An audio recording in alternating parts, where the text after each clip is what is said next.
Hola, bienvenidos una vez más a La Revista. Hoy nos acompañarán en nuestro estudio grandes artistas y entre otros temas veremos el cuidado de plantas y por supuesto hablaremos de la Feria Internacional del Libro de Bogotá con una invitada muy especial. Hola Beatriz, ¿cómo vas? Hola Aleja, muy bella tú, muy sexy con ese color. Y tú muy elegante, de azul eléctrico con ese dorado, divina como siempre. Muchísimas gracias, pues nos encanta también saludar a todos nuestros televidentes. Gracias por acompañarnos en esta nueva misión y arrancamos el programa con nuestra frase del día. Todo fracaso es condimento que da sabor al éxito, del escritor y periodista Truman Capote, a propósito de la Filbo y en época de recordar grandes escritores de la historia.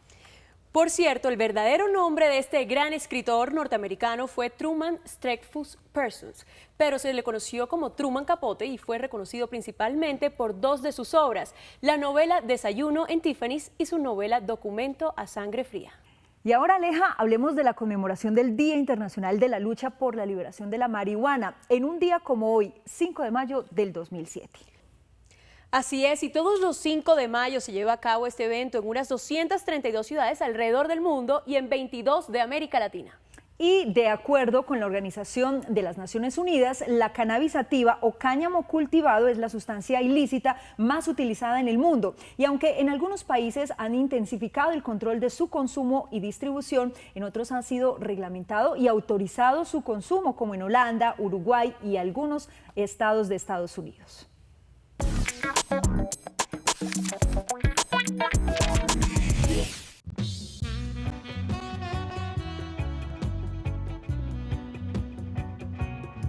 El Día Internacional por la Liberación de la Marihuana es una celebración internacional reciente, no tiene más de 2 décadas.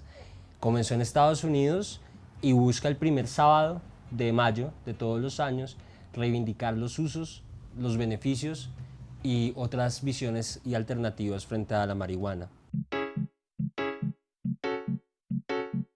Acá en Bogotá nosotros hemos iniciado procesos desde diferentes momentos, desde diferentes grupos.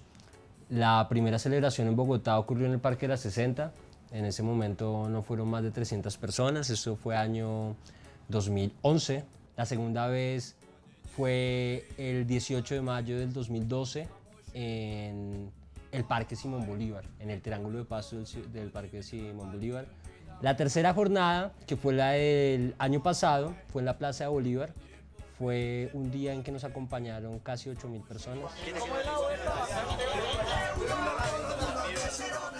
La regularización de sustancias es una realidad política que está pasando alrededor del mundo. Más allá de un aspecto económico y de una situación de violencia que en países productores o de tránsito como Colombia y Centroamérica es muy evidente, hay un sentido democrático en el que la regularización de sustancias se hace necesaria. México DF está presentando un reciente modelo de regularización también y alrededor del Cono Sur se está gestando una discusión sobre ese tema y se está hablando abiertamente, entre comillas, de ese tema. Colombia está en un contexto y en un escenario muy particular y también muy paradójico. Colombia en el año 94 se convirtió en el primer país del Cono Sur en establecer una lectura autonomista de la libertad personal en relación al consumo de sustancias. La dosis personal, que se consagró en una sentencia en la Corte Constitucional en el año 94, marcó un precedente ahí. Lamentablemente ese precedente se acabó con Álvaro Uribe Vélez cuando en el año 2009, en diciembre, prohibió mediante acto legislativo 02 de 2009, perdón, no prohibió, pero volvió a quitarle la aprobación constitucional a la dosis mínima. Hay, a pesar de eso, avances significativos en el contexto colombiano. Yo creo que Colombia tiene una de las políticas de salud y de prevención más integrales del continente. Creo que hay herramientas para hacer metodologías muy avanzadas, sin embargo no hay siempre la voluntad política para hacerlas. Eso, por ejemplo, es muy evidente en el caso de Juan Manuel Santos. Santos es un man que habla tanto de reforma de política de drogas que la comunidad internacional le perdona que de hecho al interior del país no haga nada.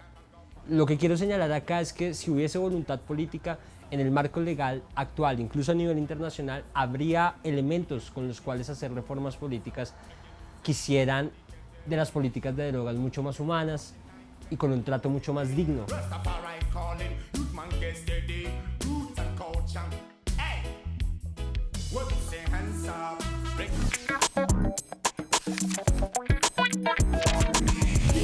Y es momento de tomarnos un café deliciosísimo en la hora del tinto con la escritora Carolina Sanín Paz. Carolina, bienvenida a la revista. Gracias, buenos días. Bueno, pues recordemos que estamos en Filbo, la Feria Internacional del Libro de Bogotá, y Carolina Sanín es bogotana, es PhD en literatura española y portuguesa de la Universidad de Yale y trabaja como profesora de la Universidad de los Andes.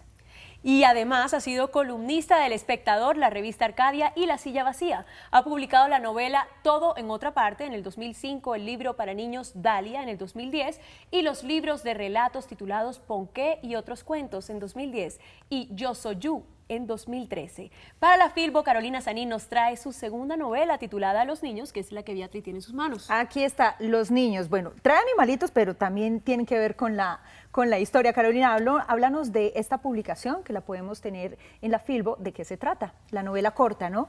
Sí, es una novela corta de unas 140 páginas. Y el argumento es el encuentro entre una mujer y un niño extraño, desconocido para ella, la convivencia entre ellos dos, la relación entre ellos dos y los desencuentros entre ellos, y es realmente una reflexión en torno a la maternidad y en torno a la infancia, entre otras cosas, pero sobre todo es eso, por eso se llama Los Niños. Bueno, Carolina, y cuéntanos cuánto tiempo tardaste en escribir esta novela. Pues empecé a escribirla hace más o menos 3 años, casi, un poco menos, pero la escribí y luego la reescribí toda hace más o menos 6 meses. Entonces, bueno, hice una segunda versión en muy poco tiempo, que era básicamente como la primera. El argumento era el mismo, los personajes eran los mismos, pero perdió muchas páginas, la cambié de primera persona a tercera persona, que es un cambio grande. Ajá. Entonces, digamos que la escribí 2 veces.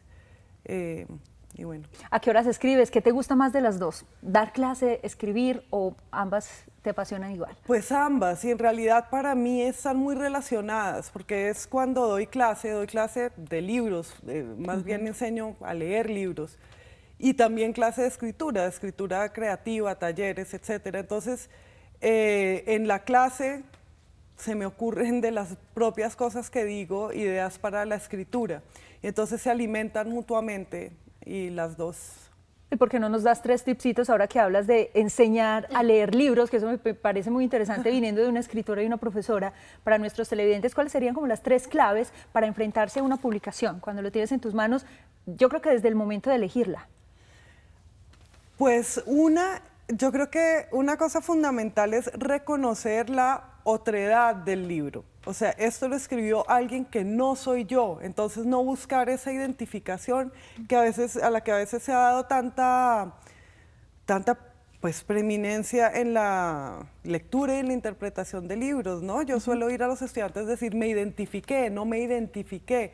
Entonces dejar un poco de lado eso y saber que la riqueza de la lectura es a veces disponerse a entrar en el mundo de otra cabeza y de otro espíritu que no es el mío. Entonces, reconocer esa distancia implica una disposición a la hospitalidad y creo que así se disfruta mucho más un libro. Otra cosa, otro tip, como dices, creo que es que cuanto más se sepa de un libro, cuanto más se analice, cuanto más despacio y cuidadosamente se lea, más se disfruta. La gente a veces piensa como si el estudio... Me lo leí en un día. Sí, como si el estudio de un libro resta el disfrute, ¿no? Como si esas dos fueran cosas casi que... Contradictorias. Contradictorias, exacto. Y es todo lo contrario. Cuanto más se conoce algo y más se profundiza en algo, muchísimo más lo disfrutas y el placer es más, no solo más profundo, sino más intenso. Entonces, eso se me ocurre. Bueno, muy bien. Bueno, Carolina, ¿es cierto que eres defensora total de los animales y que además eres vegetariana? ¿Hace cuántos años eres vegetariana? Soy vegetariana hace muy poco, realmente, hace 1 año y medio o menos. ¿Y por qué tomaste la decisión? Pues más que una decisión fue como una imposición, como que un día me di cuenta de que era absurdo comer carne, que las personas humanas comamos carne cuando no lo necesitamos. Si puedes vivir sin comer carne, ¿por qué causar el sufrimiento de animales como tú al matarlos y comerlos? Claro. Entonces esa fue la decisión, es reciente Y bueno, y como te digo, más que una decisión, se mostró como algo necesario, así que no ha sido como un sacrificio. ¿Y por qué los animalitos aquí en la carátula de tu libro? Tienen que ver con historias que están adentro del libro. Ok.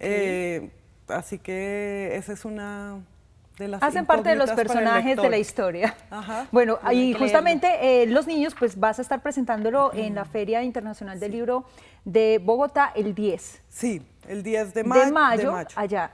Cuéntanos cómo va a ser, cómo te podemos también, nuestros televidentes, encontrar, redes sociales si tienes, un poco para conocer más de tu trayectoria, de tus publicaciones. Sí, me estoy en redes sociales, estoy en Facebook, pero no hago Twitter ni tengo Twitter. Ajá. Y me pueden conocer sobre todo leyendo los libros. Un escritor hace eso, yo creo, para que lo conozcan a través de lo mejor que sabe hacer. Así Y que en la feria eso lo sería- vas a hablar En la de- feria de lo la novela. presento, Ujú. sí, lo presento el 10 de mayo, es una novela de Editorial Laguna, y lo presentamos el 10 a las 3 de la tarde.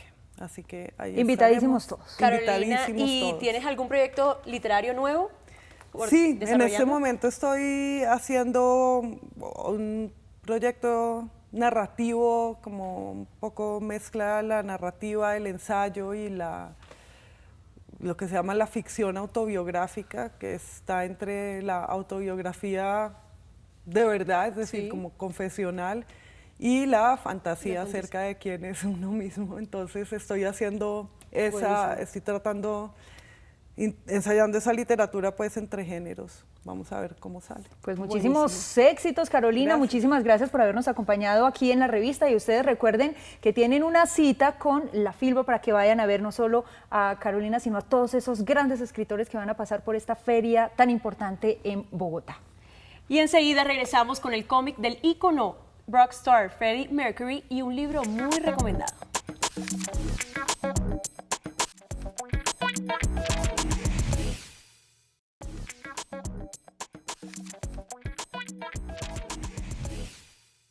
Estamos de regreso en la revista y en Visión Mundial les contamos que la vida del ícono rockstar Freddie Mercury de la banda Queen fue plasmada en un cómic. Y en Colorado, Estados Unidos, debutó la primera máquina expendedora de marihuana, teniendo en cuenta que hoy es la conmemoración del Día Internacional de la Lucha por la Liberación de la Marihuana.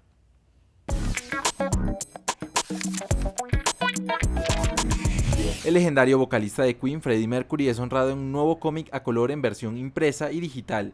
Desde su infancia hasta su prematura muerte, cubre la vida del icónico y controvertido rockstar. Según varios especialistas, una historia fascinante, desde su nacimiento en Zanzíbar, donde se ven obligados a huir de su tierra natal a una edad temprana hasta su llegada al Reino Unido y la conquista musical por todo el mundo, obra que ha inspirado a generaciones de músicos. La muerte de Mercury, quien murió de complicaciones de SIDA en 1991, también es detallada en la edición del cómic. En Colorado, entusiastas de la marihuana tienen una visión de la primera máquina expendedora de hierba, conocida como SAS. El contenido de la máquina incluye marihuana, marihuana comestible y otros productos derivados de la marihuana. Solo estarán disponibles en los distribuidores autorizados y para tener acceso a ellas los clientes deberán llevar su licencia de conducir. Múltiples cámaras nos permitirían usar avances biométricos para estar totalmente seguros que la persona que usa la tarjeta sea el dueño de ella. Soy el padre de una niña de 12 años y no me gustaría que ella tuviera acceso a esto. En el estado de Colorado, los jóvenes de 21 años pueden poseer hasta 28 gramos y 6 plantas de marihuana legalmente.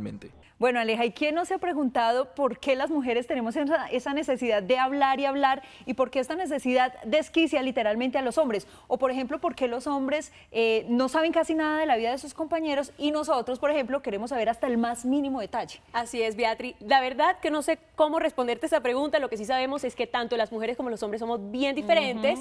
Y te cuento que hay hombres que han terminado a sus mujeres precisamente porque hablan demasiado. Y eso de verdad que los vuelve Enloquece. locos. Sí, los desquicia. Y hoy por eso nuestro libro recomendado responde a estas y a muchas otras preguntas y les dará la información para entender las diferencias de los sexos en toda su complejidad. Se llama Todo lo que siempre quiso saber sobre hombres y mujeres, de Alan y Bárbara Pease. Veamos.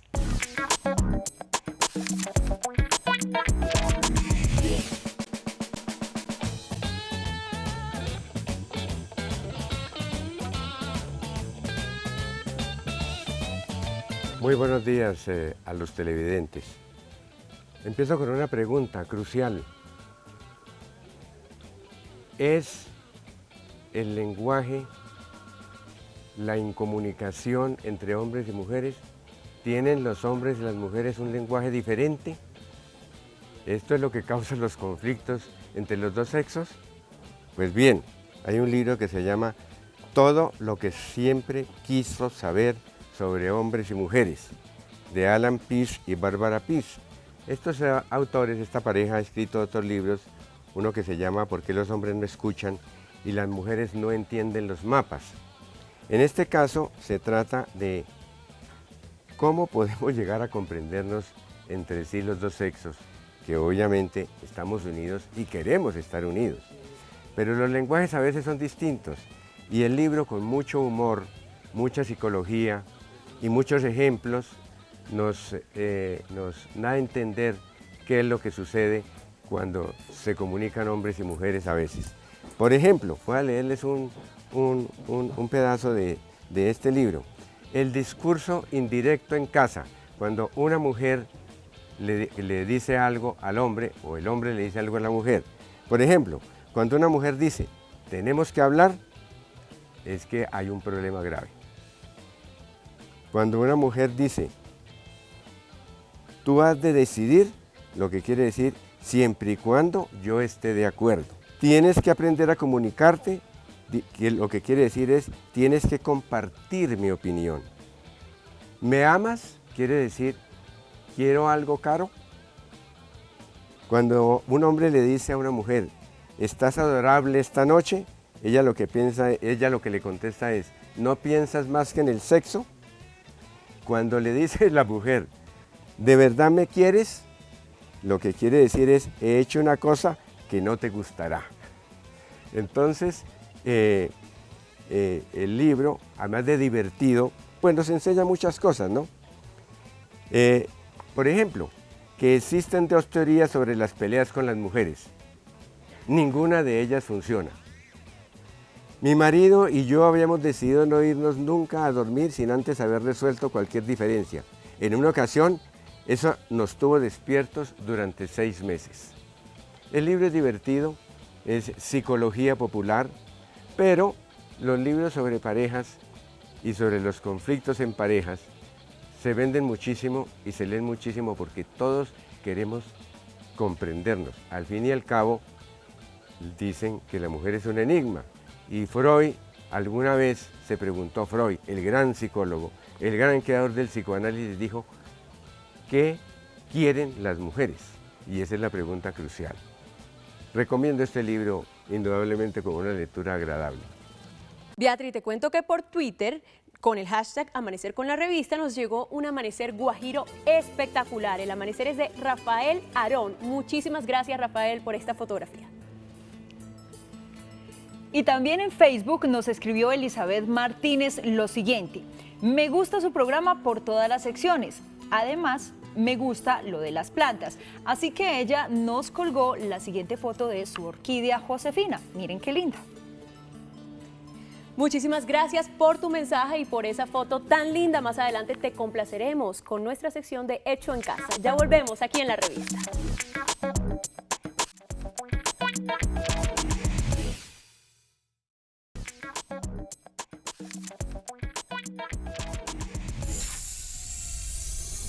Hoy 5 de mayo en la Feria del Libro se realizará la charla sobre la guerra y curación a través de las palabras con Julián Pérez y Marcel Ventura, quienes abarcarán el tema de la literatura como sanador de almas en el Salón Tomás Carrasquilla a las 6 de la tarde. Para los que les gusta la historia latinoamericana, podrán escuchar al analista político José Luis Echavarría en el foro 80 años de elecciones presidenciales en el Perú y la caricatura política como fuente documental, en el pabellón peruano de 11:30 a 12:30 del día. Estamos de regreso aquí en la revista. Beatriz, Bogotá está llenísimo siempre de actividades culturales, deportivas, de festivales, de ciclorrutas, de teatro, de festivales, de todo. Y siempre encontramos algo que hacer. Además, en los cafés literarios que hacen parte de Biblored. Así es, este es un programa adscrito a la Secretaría de Cultura, Recreación y Deporte, donde alrededor de un texto, tema o autor hay un diálogo o discusión de manera amena. Y lo más importante es escuchar y respetar la diversidad de pensamientos. Y el tema por estos días en el Café Literario de la Virgilio Barco es el cuento corto erótico. Veamos.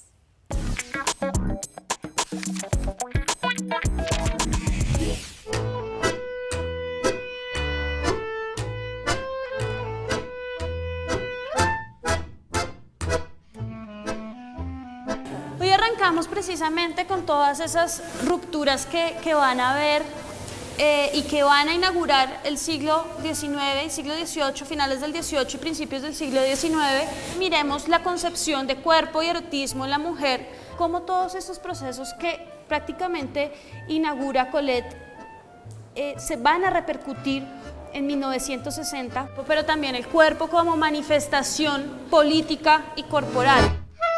Bibliored es un programa que está suscrito a la Secretaría de Cultura, Recreación y Deporte.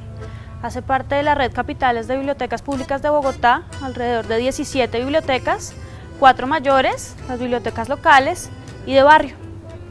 No mirabas mi rostro, seguías el movimiento de mis rodillas, el balanceo de mi talla. Por lo general los cafés literarios se manejan en las bibliotecas mayores.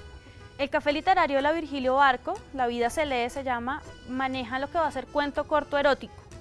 Es que haya un viaje, un poco una genealogía de lo que ha sido el cuerpo, la concepción de cuerpo y el erotismo a través de autores como Giovanni Boccaccio, José Espronceda, Simón de Colette, y a partir de ahí se construya un saber en torno al cuerpo de la mujer, al cuerpo en la literatura. Es un momento ameno para todos y pues diversidad de pensamientos, diversidad de caracteres, que es lo que alimenta lo que es el café literario. Y para los amantes de las plantas, hoy tenemos el cuidado de las suculentas. Pues estas plantas, también llamadas plantas grasas o plantas carnosas, son de tallos u hojas gruesos y carnosos para almacenar agua. Veamos.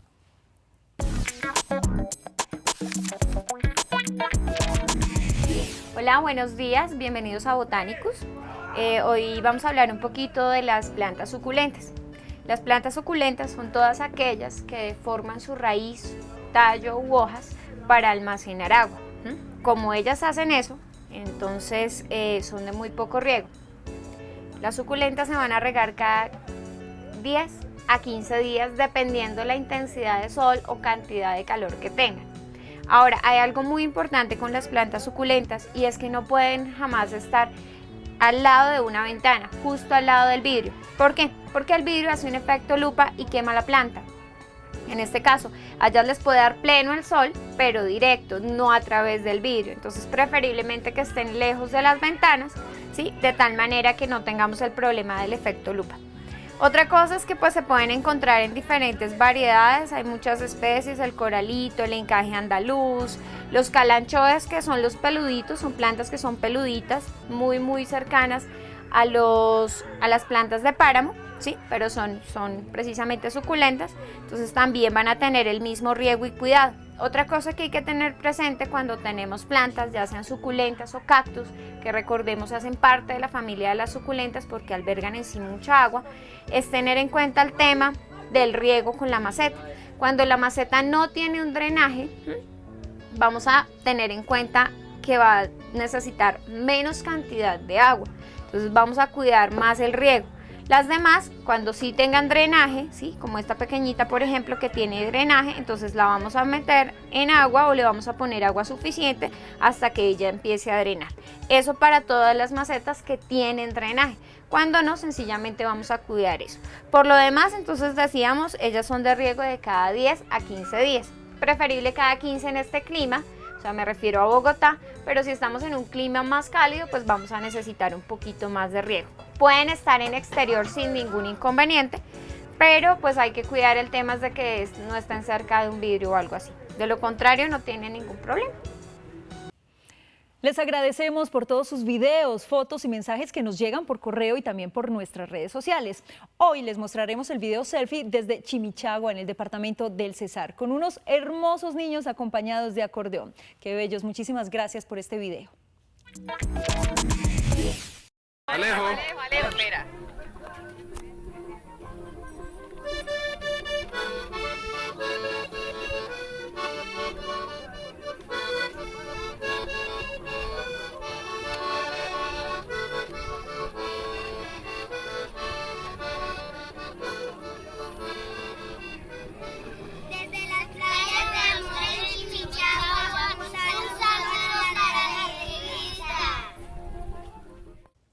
Y más adelante tendremos más de la Feria Internacional del Libro de Bogotá, algunos consejos para sortear los problemas de pareja y la entrevista que le realizó la revista a la 33. Ya regresamos aquí en nuestro programa.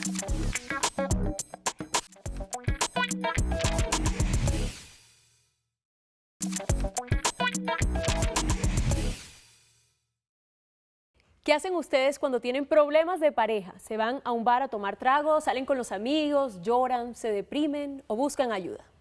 Pues la sexóloga Marta Mejía nos explica qué hacer en caso de tener problemas en el matrimonio o en la relación de pareja.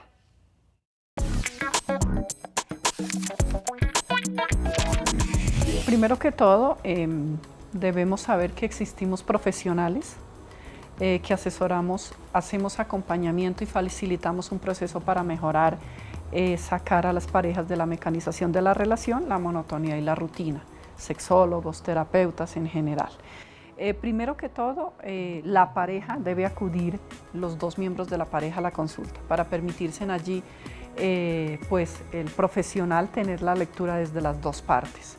De ahí que nosotros los terapeutas lo que hacemos es un acompañamiento y empezamos a implementar pautas, técnicas para que ellos sean conscientes de que empiecen a rescatar de nuevo esos espacios y ambientes que no siempre tienen que ser en la casa, sino afuera, de nuevo volver a salir juntos, tomarse en un café, conversar, ir a bailar, a cenar, un fin de semana sin los niños, irse los dos solos y nuevamente empezar a hacer esa cercanía en aras de fortalecer el vínculo. Es muy importante que tengamos esos roles, hombres y mujeres, equilibrados. Y el rol de amantes como tal, la práctica sexual, la frecuencia, la variedad, la intensidad. También empezar a verificar y a chequear qué hay que mejorar allí.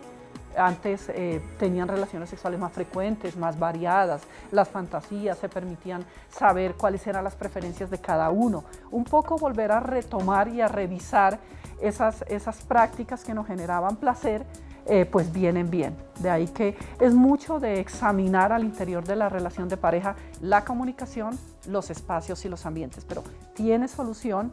Existen lugares donde hacen ese acompañamiento, facilitan esas herramientas y la pareja puede volver a reactivar el vínculo y fortalecer la comunicación para que la relación vuelva a ser de nuevo plena y satisfactoria.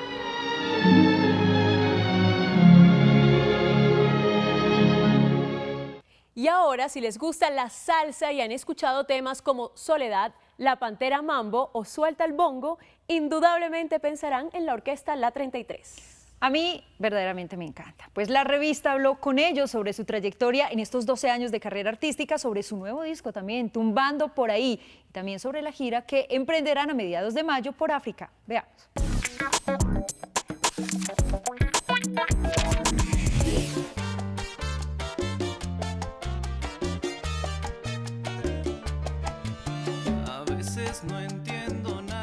Desde el centro de Bogotá hace 13 años nació una de las grandes orquestas de salsa de Colombia, una de las buenas cartas de presentación de la música que se produce en el país para deleite del mundo. 13 años acá en este mismo lugar, en esta casa, calle 33 con 15, Teusaquillo.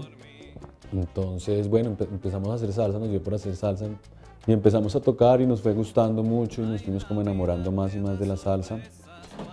Y bueno, digamos que grabamos el primer disco, que se llama La 33, y pues como que el disco empieza a dar vueltas por todas partes, empieza a salir del país, vía internet, como que se regó por el mundo, digamos, en una forma muy underground, y eso hace que la orquesta empiece pues a viajar. Me invitaron a comer, me dijeron que eligiera. Tumbando por ahí se titula su más reciente producción discográfica, del cual ya se conocen éxitos como Patacón con queso. Un disco, pues, digamos que hecho en vivo. Nos metimos en un cuarto de un estudio, todos al tiempo, juntos. Pusimos rec en compañía de Richard Blair, que fue el productor del disco.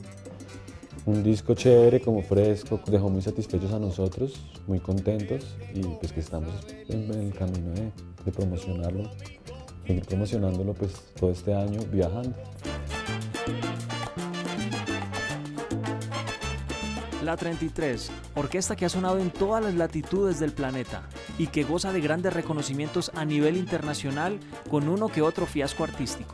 Un fiasco internacional, fue en una plaza en Quito y fue la primera gira internacional de nosotros que pues no era gira, estuvimos en Quito como 8 días y era en un parque, me acuerdo que se llamaba Solanda y pues era un público muy arraigado a sus costumbres ya, entonces pues cuando se subió a la 33 pues ni idea qué es eso, en un momento yo sentí una moneda en los pies, pero de ahí para adelante sentimos monedas en los pies y bueno, nos bajamos. En Japón, por ejemplo, la gente era, no sé, era demasiado cordial y dada a las cosas. Si estás en la India estabas viendo miradas muy extrañas, pero pues sonrisas muy felices también, entonces el público blanco en Europa pues se goza la salsa a su modo, porque es el atrayente latino, Entonces son muchos modos de ver las cosas, pero siempre ha sido una acogida muy, muy especial. La orquesta se prepara para iniciar su gira de conciertos por África y Europa a mediados de este mes. Nos vamos a Los Ángeles a un congreso de salsa que nos invitaron, primera vez en Los Ángeles también. De Los Ángeles nos vamos a África, vamos a tocar en Kenia, Ghana, Sudáfrica y Suazilandia, que es un país chiquito que queda ahí como metido dentro de Sudáfrica. Vamos a estar en un festival muy importante en África que se llama Bushfire. El resto es más como la Cancillería.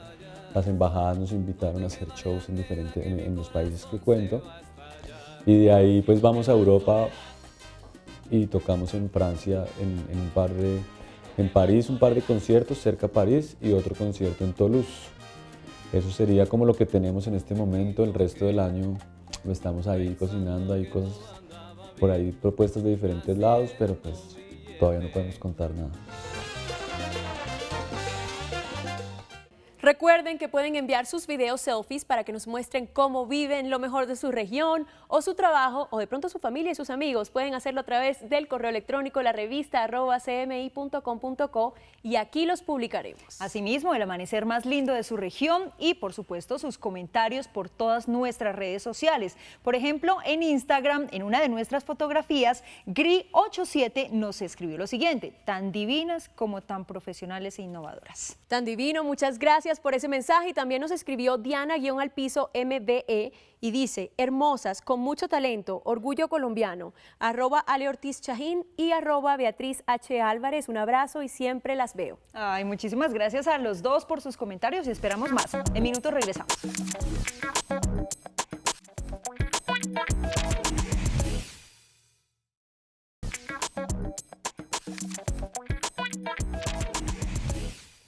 Y de vuelta aquí en la revista, desde la Escuela de Cocineros Gato Dumas, les traemos unas deliciosísimas recetas desarrolladas por chefs profesionales, pero muy sencillas de hacer para que ustedes mismos las puedan preparar en sus casas. Así es, hoy disfruten de este pound cake de sour cream y arándanos.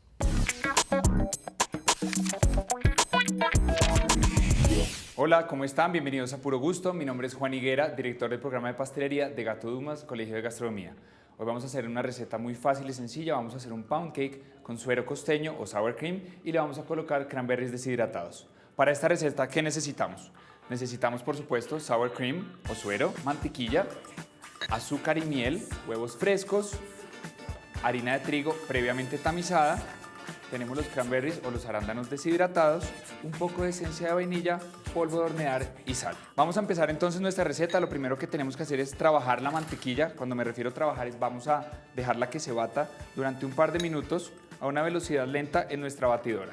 Vamos a colocar, ya vieron la mantequilla, colocaremos nuestro suero o nuestro sour cream. Es muy importante en este caso que nuestra mantequilla, para poderla batir muchísimo más fácil, la temperatura no vaya a estar demasiado fría, es ideal que esté a una temperatura ambiente. De esta manera vamos a poder tener una mejor integración en el momento que estamos agregando nuestros huevos y nuestro azúcar. Aproximadamente le vamos a dejar unos 2 minutos.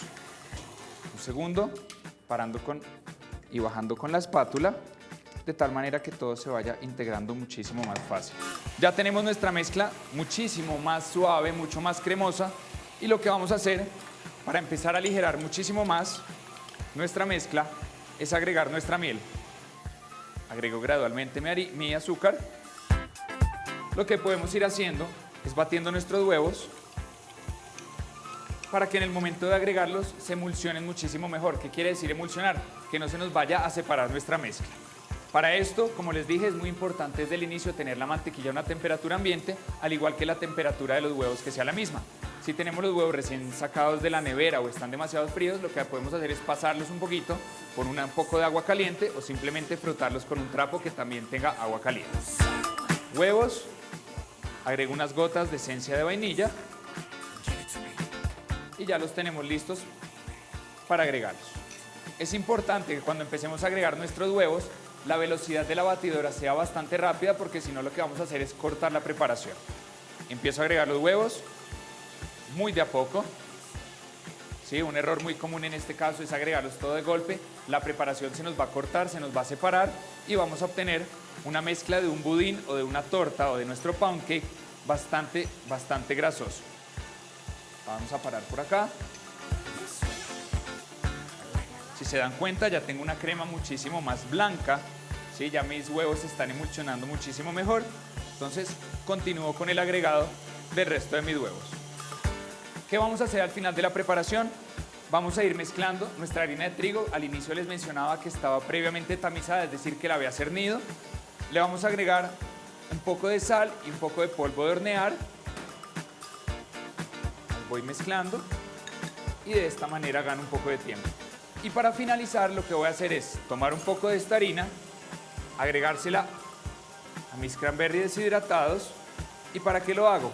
De tal manera que cuando lo coloque en la mezcla no se nos vaya a ir al fondo de nuestros moldes o al fondo de la preparación. Voy a dejar esto en la parte de atrás.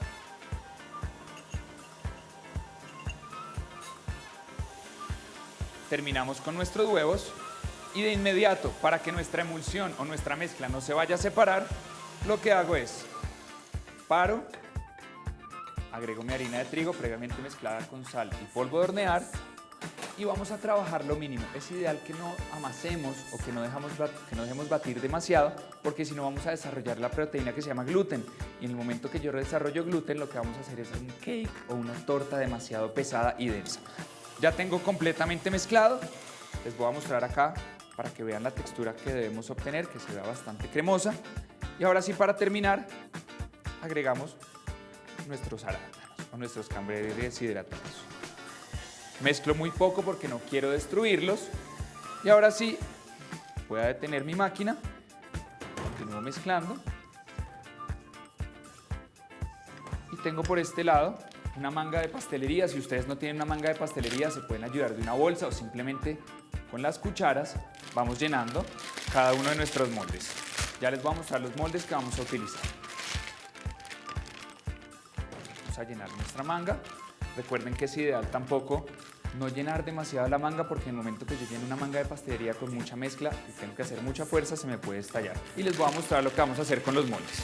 Esta mezcla ustedes tranquilamente la pueden dejar una media hora, una hora en reposo, es decir, fuera de la nevera, y no le va a pasar nada. Para estos moldes lo que yo voy a hacer es simplemente tener una mezcla previamente realizada con mantequilla de harina. Normalmente trabajamos un 100% de mantequilla versus un 25-30% de harina. Vamos a colocarles la mezcla de mantequilla junto con harina y luego vamos a colocarle unos papelitos previamente cortados. Yo creo que con 3 moldes va a ser más que suficiente. Estos papelitos previamente cortados van a ser la forma exacta de mi molde. Voy a subir cada una de las pestañas y me va a permitir desmoldarlos muchísimo más fácil. Los tenemos, les voy a mostrar con uno. Y a ese mismo molde le vamos a repetir la operación de colocarle la mezcla de mantequilla y harina. Y vamos a llenar los moldes hasta 3 cuartos. ¿Qué quiere decir 3 cuartos? Que no vamos a llenar hasta arriba porque tenemos polvo de hornear. Va a crecer mi preparación y si lo lleno hasta el tope se me va a desbordar. Ahí estamos. Y de esta manera vamos a tomar una placa para llevarlos al horno los cuales van a ser cocidos a una temperatura alrededor de 170 grados centígrados.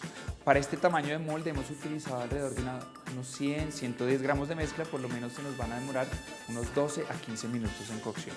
Entonces para esto vamos al horno y de esta manera simplemente los vamos a dejar cocinando. Bueno, ya pasaron más o menos 15 minutos, vamos a ir al horno para sacar nuestros productos. Tengan mucho cuidado de tomar la placa con la ayuda de un repasador o de un guante porque está muy caliente la placa. Vamos a colocarla acá y con la ayuda del mismo repasador vamos a ayudar a soltar en caliente. Recuerden que esto está bastante caliente cada uno de nuestros ponquecitos.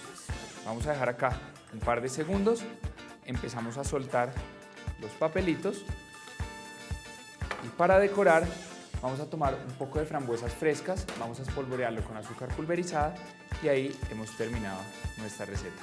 Por este lado vamos a colocar un poco de azúcar pulverizada o azúcar impalpable para decorar. Seguramente ahorita se va a empezar a humedecer, luego se nos empieza a desaparecer. Normalmente es ideal que lo hagan cuando está un poco más frío. Vamos a colocar en cada uno de ellos unas frambuesitas frescas.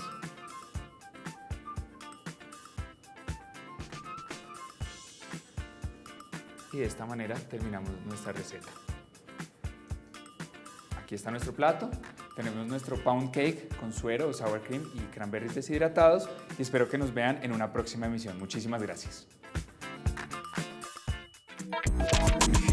Y ahora en nuestro estudio nos acompaña nuestro invitado musical de hoy, Julián Rodríguez Blanco. Bienvenido a la revista, Julián.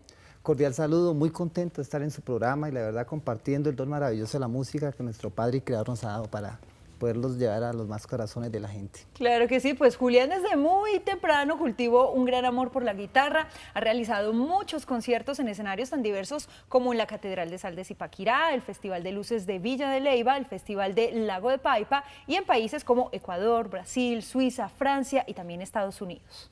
Y aprovechando su presencia en Estados Unidos, más exactamente en Los Ángeles, en las Olimpiadas Mundiales de las Artes, promocionó su nuevo álbum, Pasión Vallenata, y rodó su nuevo video. Bueno, Julián, todos yo creo que guardamos así como un especial aprecio por los primeros momentos de amor en nuestras vidas. ¿Cómo recuerdas el primer contacto que tuviste tú con una guitarra que sin duda alguna es el gran amor de tu vida?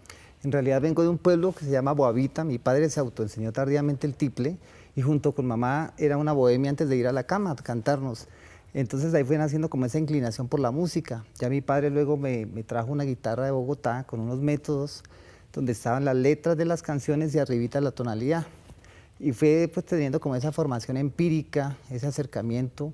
Cuando terminé mi colegio me vine para Bogotá y me presenté a una escuela de música donde ahí dije, esto es lo mío. Y me daba cuenta pues por la gente que al escuchar los sonidos, el misterio, digamos, de la guitarra, de poder compaginar, me ha servido como un cauterizante esas heridas dolorosas del desamor, de la soledad, de la indiferencia, mejor dicho, todo un encanto completo.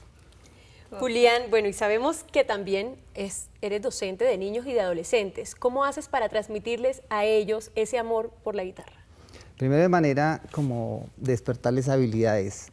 Es decir, a través de unas percepciones melódicas, rítmicas, visuales, donde ellos de una manera como no tan seria, como decir de pentagrama y de conservatorio, inicialmente despertar aptitudes y cuando ya va pasando el tiempo, empieza, digamos, es muy satisfactorio coger una semillita que está toda pequeñita y va germinando y después va dando grandes frutos. Ayudarla a crecer. Bueno, y justamente estás lanzando tu último álbum en donde le haces un homenaje a la música que ha acompañado a cientos de juglares en Colombia. ¿Cómo ha sido esa experiencia? Pues en realidad en un momento donde compartí en algunas parrandas con el maestro Rafael Escalona en vida y él al final de mis presentaciones que coincidíamos, me decía que tenía alrededor de unas 100 canciones inéditas que estaban a la orden. En el momento no le vi la importancia porque dije, eso le sirve como a un cantante. Ya cuando él se fue quedé como con ese dolorcito y dije, no, vamos a tocar, hacer un homenaje al género musical más importante de nuestro folclore colombiano, reconocido internacionalmente, que fue el vallenato. Entonces me tomé esa tarea, hice un repertorio, visité varios sitios acá en Bogotá, igualmente en La Leyenda, el Festival Vallenato de La Leyenda, Me dejé asesorar también de grandes músicos que invité para que me sirvieran con sus aportes, como lo es el maestro Jimmy Zambrano, entre otros. Ay, qué maravilla. Bueno, Julián, Beatriz y yo nos morimos por escuchar cómo suena Pasión Vallenata. Además que mira esa guitarra, Aleja, Tan divina. Tan divina, es súper diferente a todas, porque No, está divina. hueca. Eso no lo entiendo. Es una gran ventaja, es una guitarra acústica normal, Ajá. sino que en lugar de no tener la caja como las De guitarras resonancia, sí. españolas, Ajá. viene acá una caja simulada pequeña, reducida. Ah. La guitarra viene de una, digamos, el origen es de los árabes, es un laúd pequeño que viene con un pic que se tocaba. Ajá. Y mientras todo Europa, cuando llega a Europa, todos empezaron a colocarle como el triple 2 cuerdas o 3 cuerdas a cada grupito. España fue más ambicioso y le colocó la quinta y luego la sexta cuerda. Y de esa forma se llamó guitarra romántica, que fue y se inspiró Torre Jurado viendo una salmantina, una mujer muy hermosa, y le adaptó ese cuerpo, por eso se llama guitarra Las curvas española. de la guitarra. Bueno, pues escuchemos Y que se entonces. escuchará espectacular con Pasión Vallenata. Pasión Vallenata, sí.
bonito. Perfecto. Tu video lo grabaste en la meca del cine, en Los Ángeles.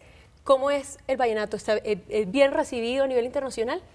Claro, o sea, allá me presenté, hay unas olimpiadas que son para modelos, bailarines, actores y músicos, en varios niveles, niños, jóvenes y profesionales, donde uno tiene 60 segundos para participar y de esa manera al otro día se sabe si continúa la siguiente ronda o hasta ahí llega, pero digamos es una belleza poder reunirse uno alrededor con 60 países y compartir las diferentes culturas. Pero ellos muy bien recibido, recuerdo que tuve la fortuna de traerme la medalla de plata para nuestro Colombia con el tema de Jorgito Celedón, una guitarra y un acordeón. Bueno, toquémoslo. Vamos a ver cómo suena.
Muchísimas gracias a Julián Rodríguez Blanco por esa magistral interpretación de la guitarra, por hacernos quedar tan bien a nivel internacional. Gracias por haber estado en la revista. No, mil gracias a ustedes por su generosidad y por permitir que día a día pueda seguir creciendo musicalmente. Un abrazo y un beso para todos.